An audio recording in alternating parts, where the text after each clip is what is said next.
Okay, I wanted to show you real quickly here what I think is going on with your flat filled seam. I've sewed two here, and the first one is the home sewer's method of sewing the seam together, pressing it over, and then stitching down this side here. If you turn it over on the other side, you see you've got the original seam here, and you have the sewing down the flat filled seam here.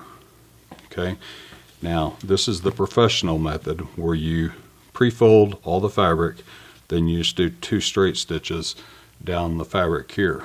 And on the back side, you'll notice on your folds, you've got 2 stitches down here. I did these wider so they show up better on camera. So normally you do them much smaller. But if you look, I've got an old pair of jeans here.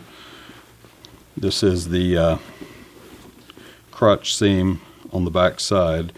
And you can see they've used the chain stitch, and the reason for that is it relaxes a bit. It's not quite as tight, it doesn't put as much stress on the seam, and you've got 2 rows of stitching here, and so it'll give a little bit, but it's still nice and sturdy. But you can see here where I've taken the stitches out. There's your fold, and there's your fold again. And then there's 2 rows of stitching across all 4 layers of the fabric all the way down. Okay, so that's how you get a nice sturdy seam. Okay, let's see the difference here. If I pull on this, put stress on it, you're seeing the stitches from the original seam show up here, and over time you're going to get the white thread peeking out of that seam. So anyway, so you can see kind of the yellow thread right there. This is the professional seam, and no matter how much I pull on it, because that everything is tucked under, you're not seeing anything at all come out from the side of that seam. It's sealed nicely and there's nothing going on there.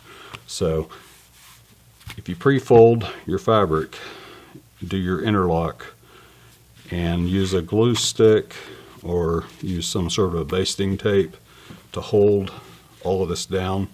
So I would use it, let me get some fabric, show you what I mean.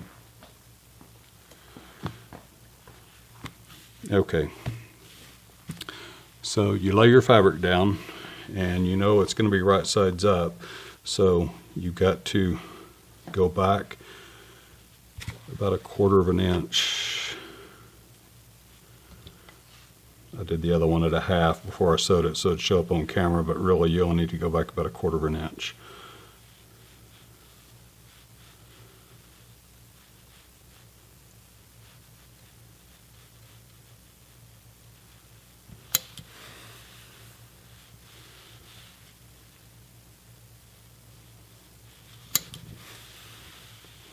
Okay, it's not a real straight seam, but so you do that on that side. This side is going to interlock with it.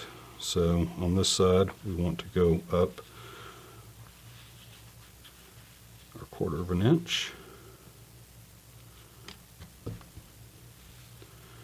So we can keep this one a little bit more evenly since this is going to be the one that shows. Get rid of that thread.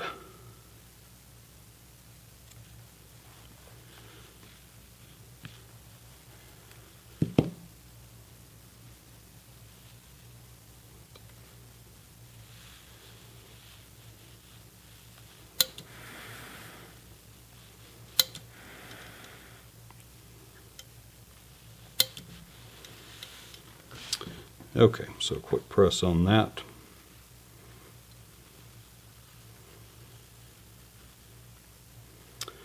And we're going to pre-do our seam, our fold like this, and then we're going to go sew our 2 rows down it. Now the problem that a lot of people have, since you don't have a professional flat felled machine that does all the folding for you, is keeping all this together. So that's where either the glue stick or the basting tape comes in. And what I would do is first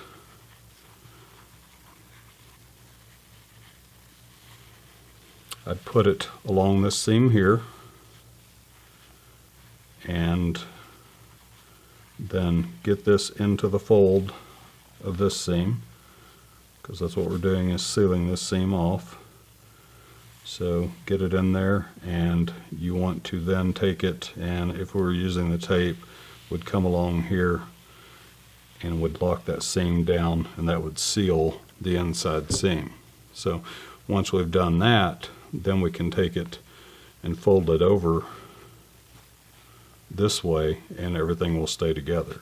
So let's say we've got everything bonded together and glued in at this point, so it would hold, and then all we have to do is take this side and press it down, and you could even put some more tape along the way here to hold this one down before you sew it.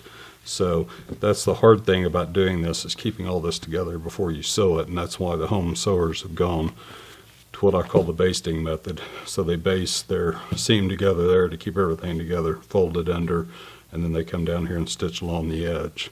So it makes it easier, but I think if you use either some fabric glue or some seam tape of some sort and lock everything down, then everything will stay in place nicely. Press it very well, and then you can come down through here and do your stitches. And try to keep them close together the way you see on professional jeans. And if I look at this, that stitch is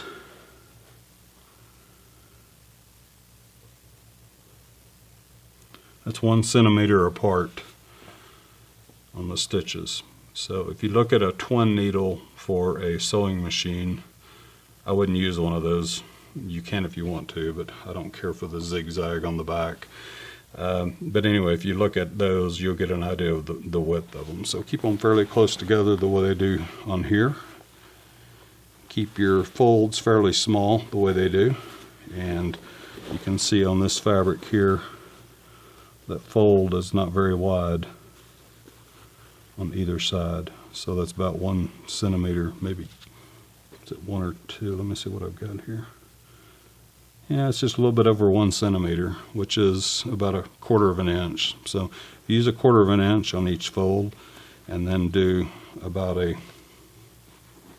see inch-wise what this is. It's the length, so it's, yeah, it's about 1/4 of an inch.